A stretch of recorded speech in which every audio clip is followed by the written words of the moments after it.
오늘 본문 말씀 마태복음 11장 2절로 6절 말씀입니다. 마태복음 11장 2절로 6절 말씀, 하나님의 말씀입니다. 제가 봉독하겠습니다. 요한이 옥에서 그리스도께서 하신 일을 듣고 제자들을 보내어 예수께 여짜오되 오실 그이가 당신이 오니이까 우리가 다른 일을 기다리오리이까. 예수께서 대답하여 이르시되 너희가 가서 듣고 보는 것을 요한에게 알리되 맹인이 보며 못 걷는 사람이 걸으며 나병 환자가 깨끗함을 받으며 못 듣는 자가 들으며 죽은 자가 살아나며 가난한 자에게 복음이 전파된다 하라. 누구든지 나로 말미암아 실족하지 아니하는 자는 복이 있도다 하시니라. 아멘. 자주 드리는 말씀입니다만 새해 연초가 되면요, 많은 교회에서 특별 새벽 예배를 합니다. 대부분의 많은 사람들이 이 기간을 통해서 하나님께 자신의 소원을 아뢰고 그 소원이 이루어지기를 간청합니다. 그리고 소원의 내용은 대부분이 세상의 것을 이루게 해달라는 소원입니다. 제가 그들의 마음속에 들어가 보지도 않았으면서 어떻게 이렇게 말할 수 있는 것입니까? 나중에 그들이 하는 간증을 들어보면 알 수 있습니다. 이들 중에는 기도 응답이 이루어진 것처럼 그렇게 보이는 사람도 있고요, 그렇지 못한 것처럼 보이는 사람도 있습니다. 사실 기독교인이 교회에 가서 기도하는 내용이나 불교 신자가 절에 가서 기도하는 내용이나 별반 다름이 없습니다. 한쪽에서는 예수님에게 부탁을 하는 것이고 다른 한쪽에서는 부처에게 부탁하는 이것이 다를 뿐입니다. 그런데 기도 응답으로 보자면 기독교인이라고 해서 불교 신자보다 더 잘 이루어지는 것 같지는 않습니다. 이 땅을 살아가는 그리스도인을 힘들게 하는 것이 바로 이런 것입니다. 주님을 잘 섬기면 구원 말고 세상적인 다른 상도 좀 있으면 좋겠는데 하나님은 그런 상을 잘 안 주신다는 것이에요. 지금 당장 손에 쥐어지는 보상이 있으면 좋겠는데 그런 것이 없다는 것입니다.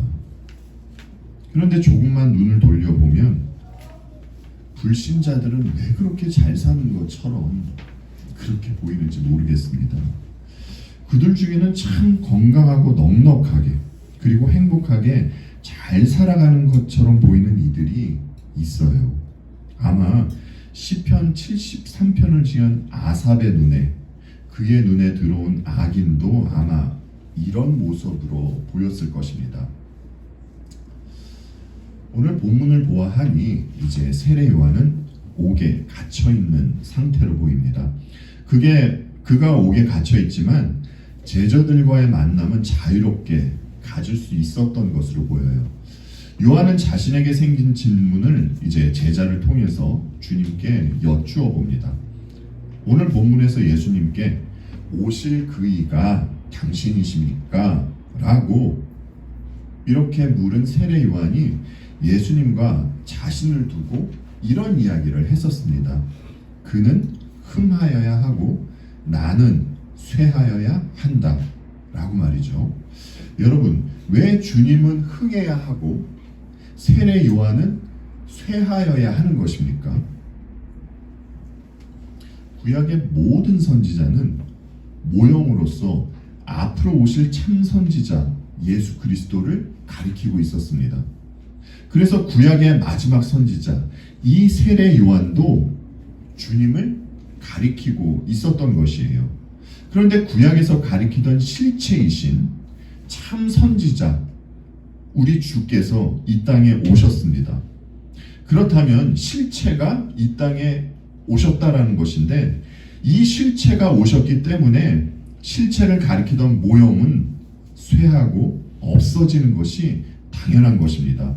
그래서 세례 요한은 쇠하고 쇠하여지다가 결국 어디에 갇히게 되었습니까? 옥에 갇히게 되었습니다. 그런데 여기서 우리가 중요하게 봐야 하는 사항이 있어요. 마태복음이 말해주죠. 주께서 오시면 천국이 임하게 되었다고 말입니다. 주께서 오시면서 오늘 본문 4절을 보시면 주님은 세례 요한의 제자들에게 이런 말씀을 하세요. 너희가 가서 듣고 보는 것을 요한에게 알리되. 여러분, 요한의 제자들이 들은 것이 무엇입니까? 무엇을 들었길래 주께서 이런 말씀을 하신 것입니까? 마태복음 5장부터 7장까지 기록되어 있는 산상수훈의 말씀을 그들은 들은 것이에요. 이 산상수훈의 말씀은 천국 백성에 관하여 하신 말씀입니다. 우리가 이 부분을 살펴보아서 알지만 천국 백성의 행복과는 세상 사람들이 생각하고 있는 행복감하고는 완전히 다른 것입니다. 요한의 제자들은 주께서 산에서 전하신 이 말씀을 들은 것이에요. 그러면 요한의 제자들이 이들이 본 것은 또 무엇이겠습니까? 마태복음 8장서부터 9장까지 기록되어 있는 이적 사건들을 그들은 본 것이에요. 주께서 산상수훈의 말씀을 하시고 이적 사건들을 일으키신 것은 이 땅에 임한 천국, 이 천국을 상징적으로 보여주시기 위해서입니다. 주님은 천국을 말씀하셨고 천국이 임한 증상들을 보여주신 것이에요. 그런데 요단강에서 예수님께 세례를 베풀었던 이 요한은 이 말씀과 기적 사건을 직접적으로는 보고 듣지 못했던 것입니다. 다른 말로 하면 세례 요한은 예수 그리스도로 말미암아 도래한 이 천국을 직접적으로는 경험하지 못했다는 것이에요. 그는 옥 안에 갇혀 있습니다. 그러나 밖에서는 천국이 임한 증상들이 나타나고 있습니다. 그런데 세례 요한이 결국에는요 어떻게 됩니까, 여러분? 죽고 말잖아요. 여러분, 누가 세례 요한을 옥에 가둔 것입니까? 헤롯과 헤로디아가 그를 옥에 가둔 것인가요? 표면적으로 보면 그렇습니다. 그러나 그가 옥에 갇히고 죽음을 맞이한 것은요, 하나님의 허락하심 하에 일어난 일이에요. 여러분, 주께서 그러셨잖아요. 제자들에게 아버지께서는 너희 머리카락도 다 세어놓고 계신다 라고 이렇게 말씀을 하셨어요. 그런데 왜 세례 요한이 옥에 갇히고 죽음을 맞이해야 하는 것입니까? 다시 말씀드리지만 주님으로 말미암아 천국은 이 땅에 임했습니다. 그리고 조금 있으면 주님은 십자가를 지셔야 하고 장사한 지 사흘 만에 다시 살아나셔야 해요. 이 일이 일어나기 전에 구약의 마지막 선지자는요, 역사 밖으로 사라져야 하는 것이에요. 성경은요, 우리들에게 이와 비슷한 사건을 보여줍니다. 신명기 34장 1절로 7절 말씀을 세 번역으로 함께 보겠습니다. 그리고 나서 말씀을 이어가도록 하겠습니다. 모세가 모압 평원 여리고 맞은쪽에 있는 느보산의 비스가 보므리에 오르니 주님께서는 그에게 단까지 이르는 길앗 지방 온 땅을 보여주셨다. 또 온 납달리와 에브라임과 므낫세의 땅과 서해까지 온 유다 땅과 네겝과 종려나무의 성읍 여리고 골짜기에서 소알까지 평지를 보여주셨다. 그리고 주님께서 그에게 말씀하셨다. 이것은 내가 아브라함과 이삭과 야곱에게 맹세하여 그들의 자손에게 주겠다고 약속한 땅이다. 내가 너에게 이 땅을 보여주기는 하지만 내가 그리로 들어가지는 못한다.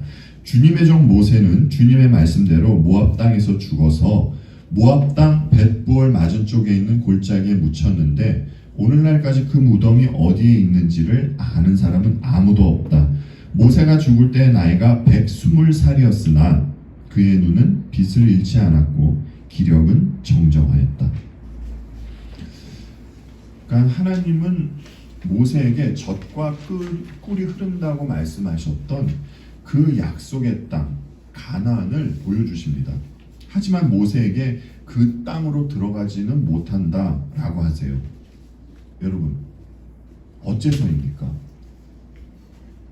외적으로 보자면요, 모세가 하나님의 말씀을 어기고 자신이 가지고 있던 지팡이로 바위를 2번 쳤기 때문입니다. 하지만 여기에는요, 우리가 알고 있듯이 이런 의미가 있는 것이에요. 모세는 율법을 대표하고 있는 인물이잖아요. 가나안은 하나님 나라를 상징하고 있는 곳이고요. 율법을 대표하는 모세가 하나님 나라를 상징하는 가나안 안에 들어가기 전에, 이곳으로 들어가기 전에 죽어야 하는 것이에요. 그러니까 율법으로는요, 하나님 나라에 가지 못한다라는 것을 성경이 상징적으로 지금 보여주고 있는 것입니다. 그래서 율법을 대표하는 모세에 속한 이스라엘 1세대에서 여호수아하고 갈렙을 제외한 나머지 그 모두가 죽고요, 예수 그리스도를 예표하는 여호수아를 따라서 이스라엘 2세대가 가나안으로 입성하게 되는 것입니다. 모세는 자신의 눈으로 똑똑히 가나안을 봤어요. 약속의 땅을 봤습니다. 그의 눈은 빛을 잃지 않았습니다. 그럼에도 불구하고 모세는 죽었습니다. 이와 같이 세례 요한도요, 자신의 눈으로 오실 메시아, 우리 주님 예수 그리스도를 똑똑히 본 것입니다. 그리고 천국이 임한 사실에 대해서도 그는 분명히 들었어요. 그러나 그는 곧 죽음을 맞이해야 하는 것입니다. 여러분, 모세가 왜 죽었습니까? 그가 나이 들고 병이 들어서 죽었나요? 조금 전에 저희가 본 7절 말씀을 한번 보세요. 그의 눈은 빛을 잃지 않았고요, 기력은 정정했습니다. 그럼에도 불구하고 모세가 죽었다라는 것은요, 하나님의 허락하심 하에 의도된 죽음을 맞이했다라는 것이에요. 여러분, 세례 요한도 마찬가지입니다.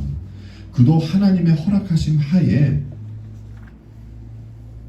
그 하나님의 허락하심의 섭리 안에서 그는 옥에 갇히고 죽음을 맞이하게 된 것이에요.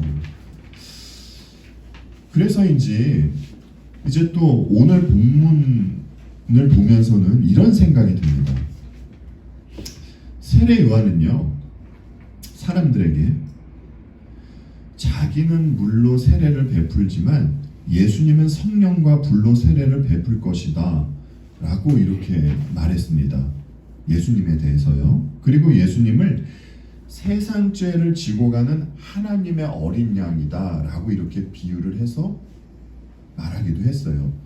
여러분, 당시 예수님을 보고요, 그가 죄의 문제를 해결하시기 위해서 오신 분이라고 알고 있던 사람은요, 세례 요한, 이분이 유일했습니다. 이뿐만이 아니에요. 세례 요한은요, 예수님께 성령이 내리는 것을 보고 주께서 하나님의 아들이라는 것을 증언했던 사람입니다. 그런데 이러한 세례 요한이 왜 제자들을 예수님께 보내서 이런 질문을 하냐는 것이에요. 오늘 본문 3절 말씀이죠. 오실 그 이가 당신입니까? 요한이 이 질문을 한 것은 예수님께서 그리스도가 아닐 줄도 모르겠다라는 생각으로, 이러한 생각으로 질문을 한 것이 아닙니다. 말씀드렸듯이 그는 예수님을 그리스도로 알고 그리고 믿고 있었어요.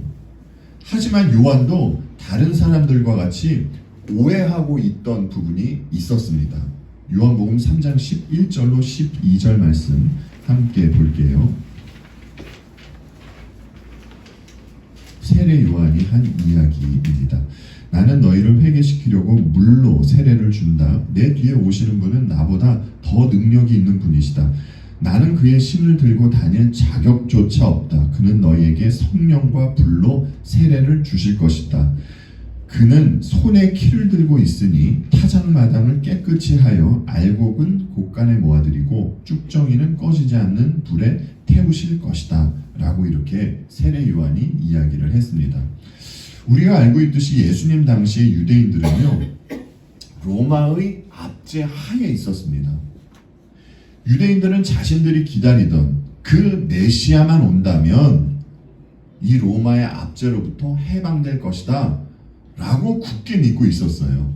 그런데 세례 요한이 생각하기에 그 메시아는 이미 왔습니다.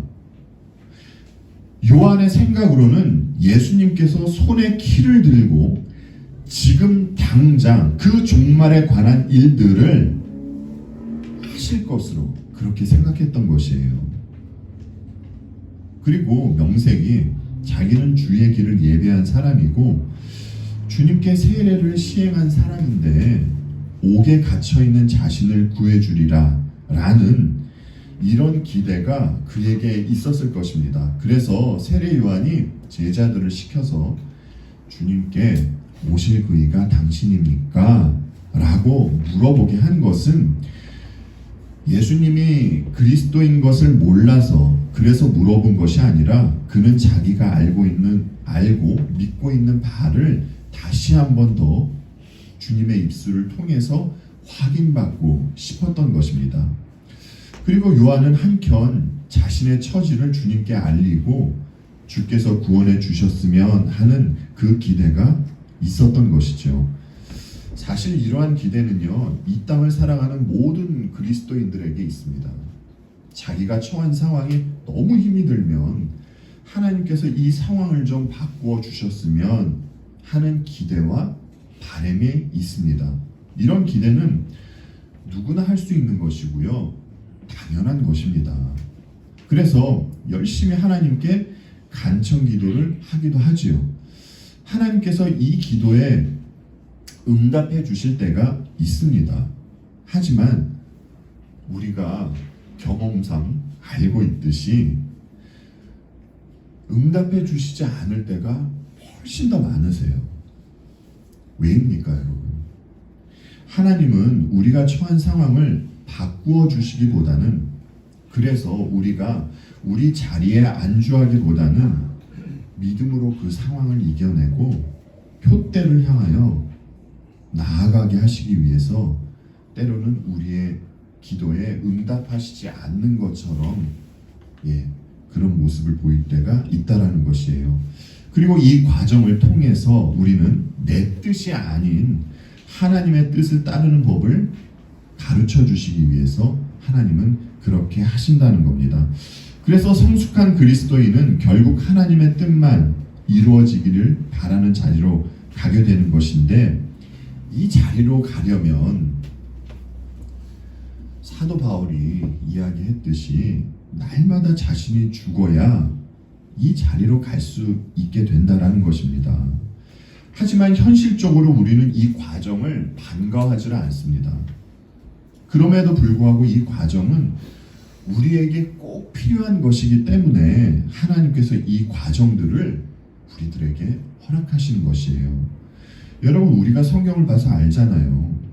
세례 요한을 향한 하나님의 뜻이 무엇입니까?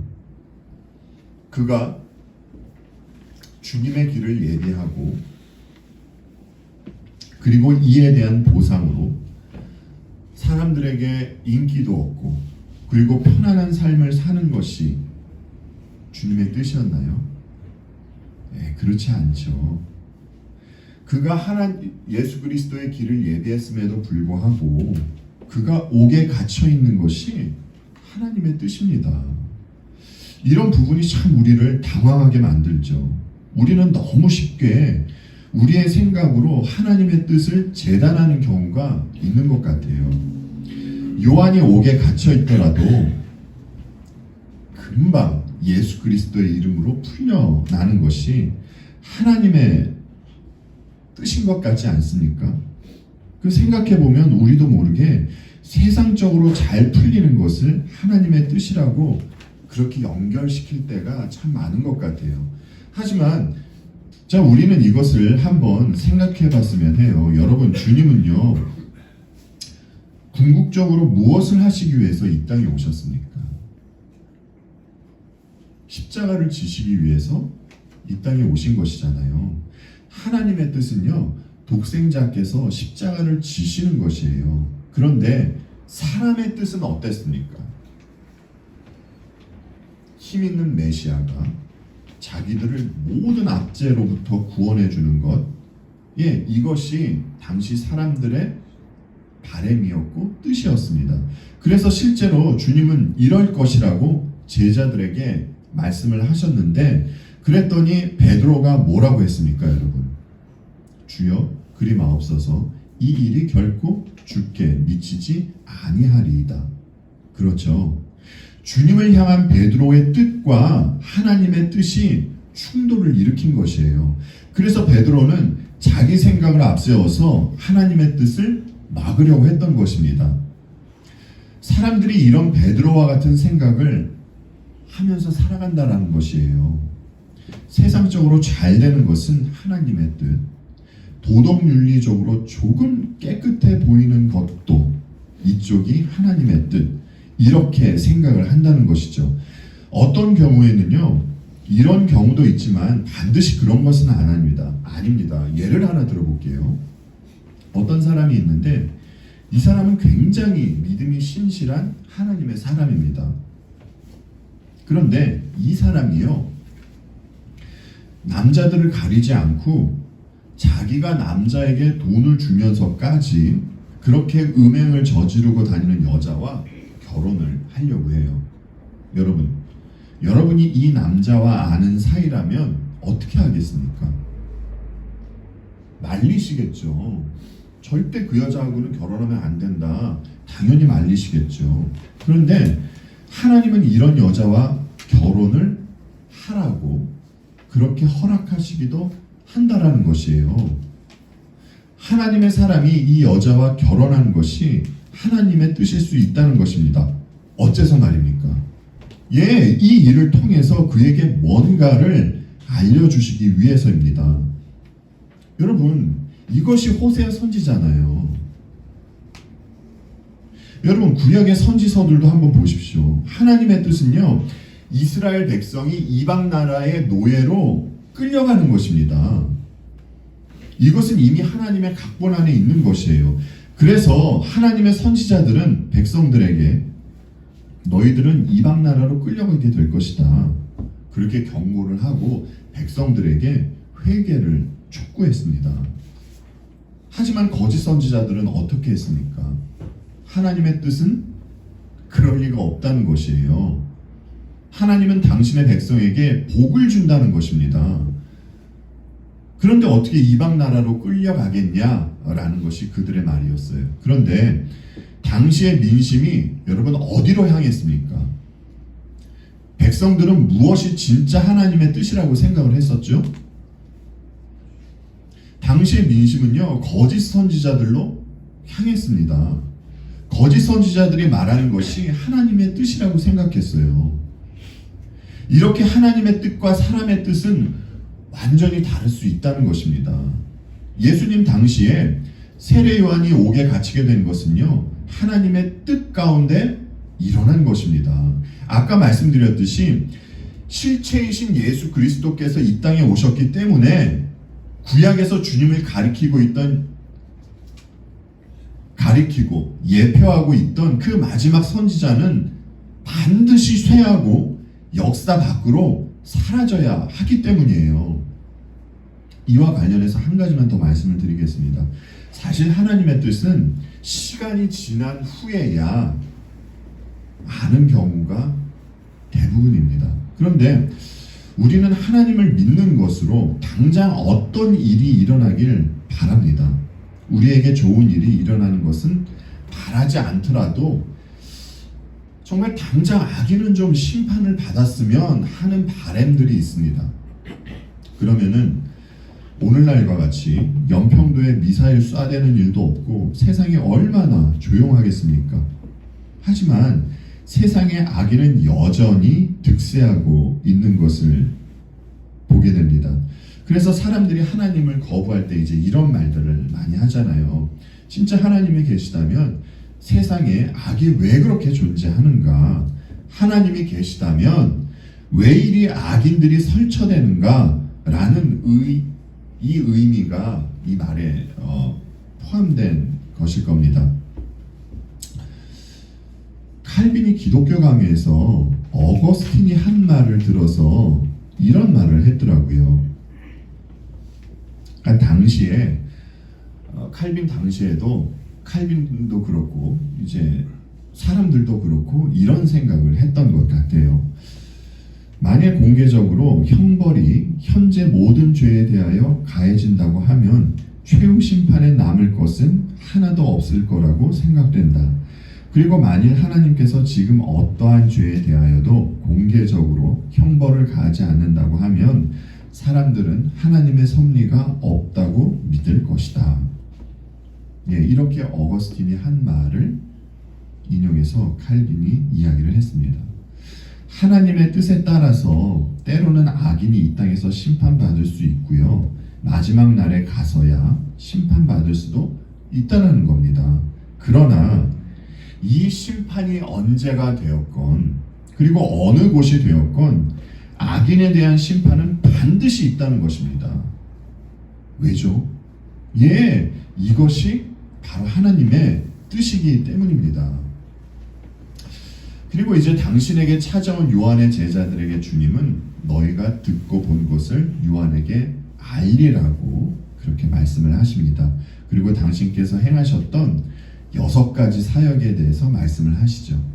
이것은 이제 여러분께서 알고 계시듯이 구약에서 이사야가 예언했던 것들입니다. 우리 본문 5절 말씀만 다시 보겠습니다. 맹인이 보며 못 걷는 사람이 걸으며 나병 환자가 깨끗함을 받으며 못 듣는 자가 들으며 죽은 자가 살아나며 가난한 자에게 복음이 전파된다 하라. 이 말씀은 세례요한이 기대했던 메시아가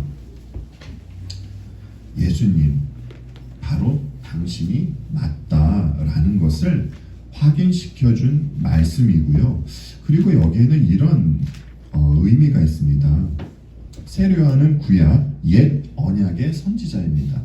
그리고 예수님으로 말미암아 신약 새 언약의 시대가 도래하게 되었죠. 그런데 구약의 선지자가 자신의 제자들을 통해서 신약의 예수님께 질문을 합니다. 그리고 다시 제자들을 통해 답을 얻습니다. 이사야가 예언한 그 예언을 주께서 성취하셨다라는 것이죠. 사람들과 이제 이야기를 해보면 여전히 예배당에 대해서 이 예배당을 성전이라고 이야기를 하고 그 예배를 제사로 이렇게 이야기하는 것을 보게 돼요. 구약에 머물러 있으면 안 됩니다, 여러분.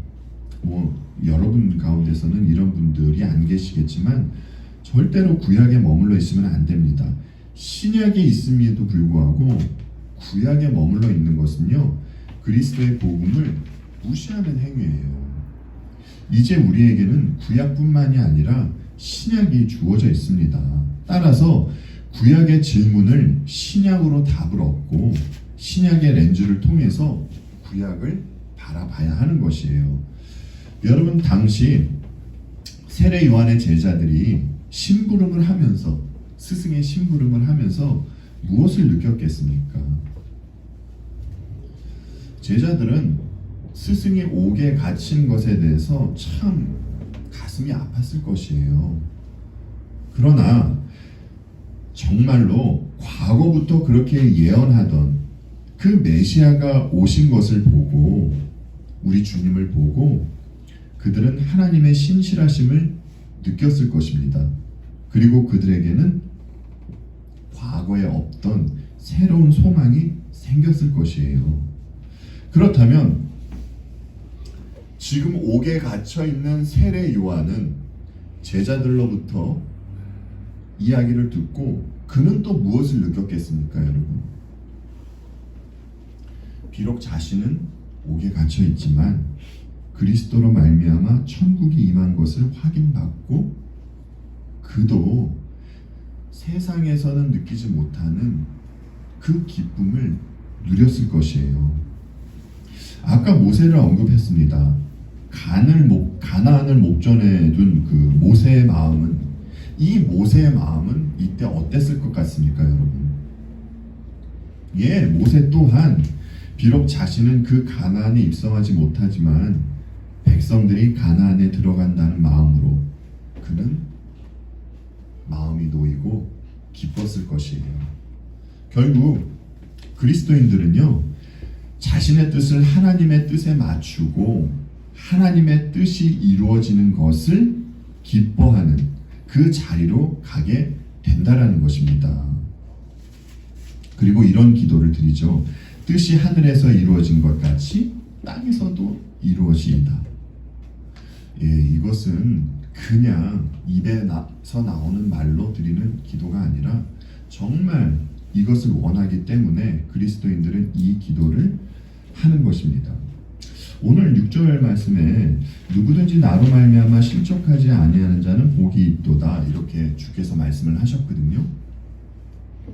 여러분, 참된 그리스도인들은요, 성숙한 그리스도인들은 비록 자신의 뜻이 당장 이루어지지 않더라도 하나님의 뜻이 이루어지는 것을 보면서 그 사실을 믿으면서 실족하지 않을 수 있는 것이에요.